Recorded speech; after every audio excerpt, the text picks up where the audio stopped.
Can you tell I'm married to a kindergarten teacher?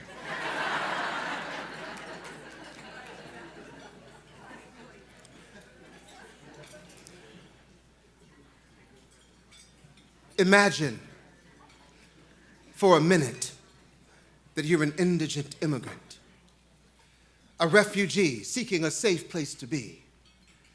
You traverse over the earth, the sand, the sod, and the sea in search of a turf that will simply let you breathe.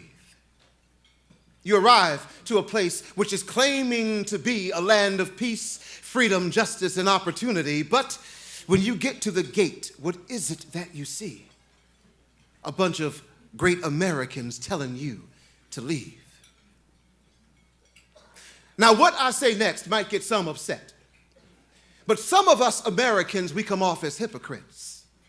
Because some of us Americans, we seem to forget that some of us are the descendants of indigent immigrants.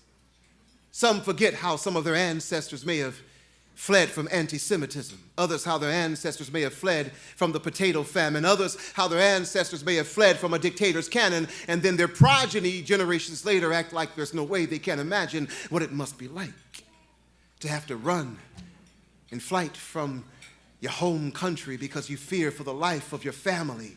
Worn by war's tragedy, political insanity, or economic calamity, think about it.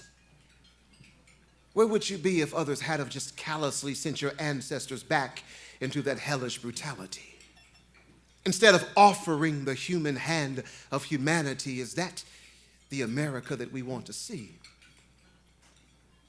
Somewhere in a harbor between two cities, there's a green lady that stands with broken chains at her feet, and in her right hand is a torch that, when lit, its flame represents the light of freedom, and the name that she's been given is the mother of exiles. Every refugee is her child, see, meant to be nourished to full maturity. And there's an inscription written on the pedestal she stands upon. Look closely and read along. Give me your tired, you're poor, your huddled masses yearning to breathe free. The wretched refuse of your teeming shores, send these, the homeless, tempest-tossed, to me. Now those words, written by the descendant of an immigrant, seem to me to make something ring as quite resonant, that offering an immigrant or a refugee a safe place of residence is what it truly means to not just say, but to be a great American. A lot of times in our country, we spend a lot of time talking it. I'm glad to be here in a place, in a town that walks it. A sanctuary city for people who have come here looking for a leg up, or at least to get their throat away from the tyrant's knife.